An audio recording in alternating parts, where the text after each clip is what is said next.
Здравейте, приятели! В днешния влог ще направим, не влог, клип де. В днешния клип ще направим лозови сърми, разбира се. Майка ми ще ги направи цяло, аз само ще се науча от нея как се правят.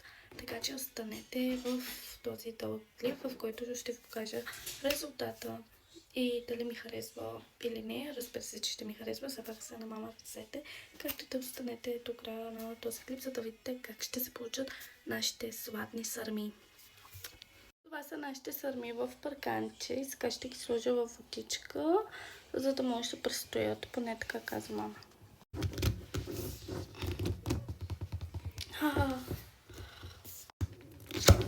Готово. Любимо ми. Ето вече майка ми ги слага в водичката, смисъл после ще добавим вода. Трябва да ги миеш.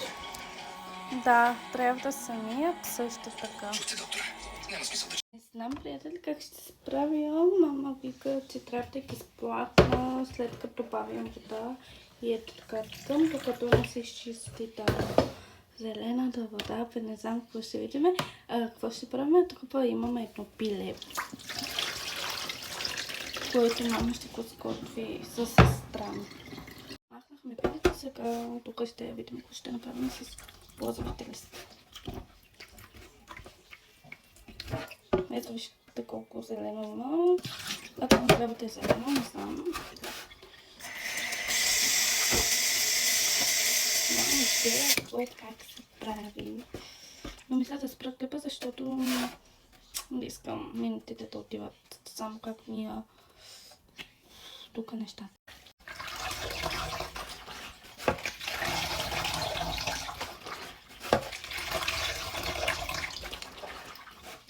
Между другото, елате да хвърляме кофата, понеже днеска е ден за кофата.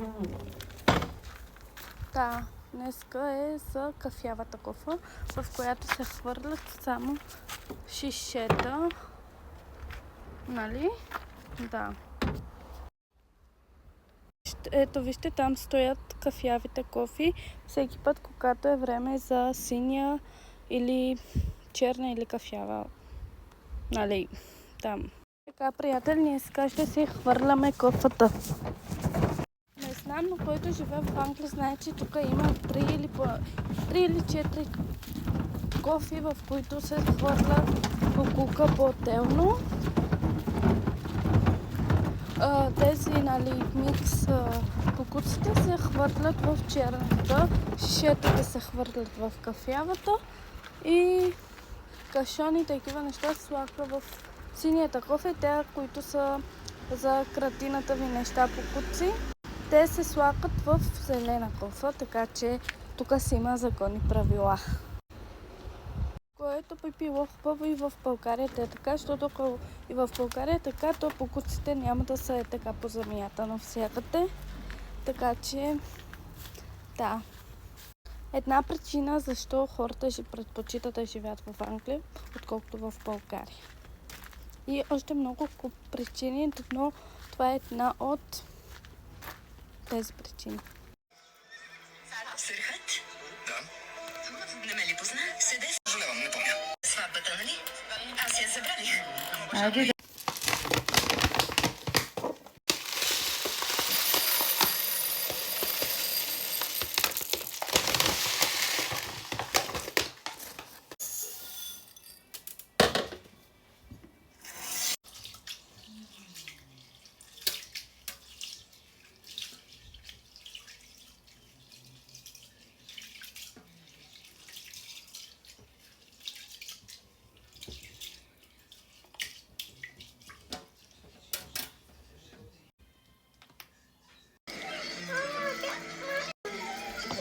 Така, необходимите продукти, които ще са ви необходими, по-скоро поправки: червен пипер, чуприца, може би по желание, черен пипер, сол, олио и какво друго, ще питаме мама. Хора, грешка, не ни трябва шарена сол, чуприца. И също така тевесил, което трябва и е важно, не забравяйте.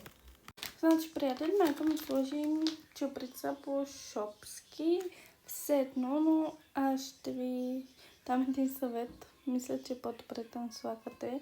Разбира се, това е по желание, който иска да си слага, ама според мен по-добре наслагайте, но ще си дам мнението, ако ми харесва. Ако ми е вкусно, значи ще ви кажа да слагате. Ще си изгубила киснат вече. Ще е много късно. Колко? Да.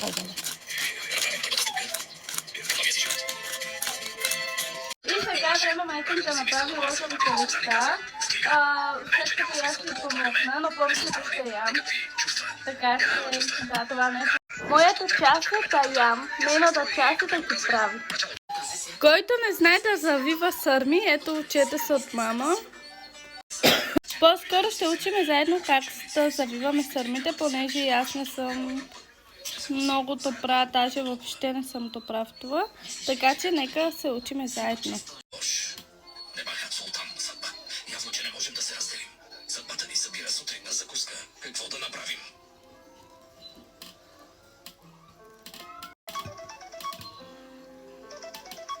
Какво е това за Бога?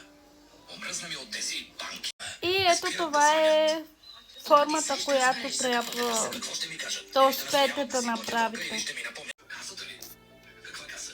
Защо трябва да ме разхождате до там? Добре. Добре, хайде, разбрах. Благодаря. Благодаря. Какво става? Каква каса? Нашите също. Вече пих една студена вода, да не се връща. Си, ела при нас. Здравей. Етки готовите сърми. Разбира се, това е моята втора порция и много е вкусно, хора.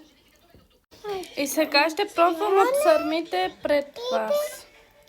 Дай да пробвам.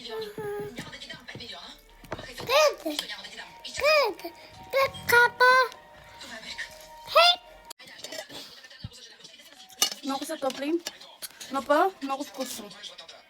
Така че, да. Отколкото от чуприцата, която ви казах да не си слагате, слагайте си, сега си промених мнението, понеже е вкусно. Ау. Ето и отвътре. Така че да, това беше от нашото готвене, по-скоро от на майка ми готвенка, защото аз днеска въобще не съм сготвила и даже не съм помогнала много.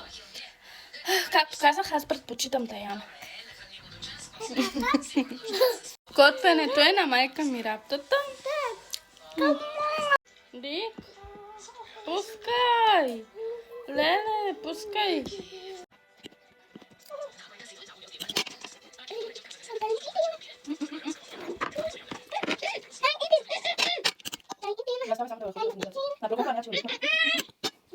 Като хора. Хора, не си слагайте чуприца, понеже майка ми казва, че не е сложила никаква чуприца. Може би аз така си помислих. Но както и да е, не слагайте чуприца. Скоро ви се помни, така че не слагайте. И така, прием, че останахте до тук и извинявам се за това, че нямам като палачо, но страми от друга страна се развам и може би това не е причина, но да, благодаря ви. Чао, бъдете живи, здрави, направете си лозови сърми и не използвайте никаква чуприца. Чао!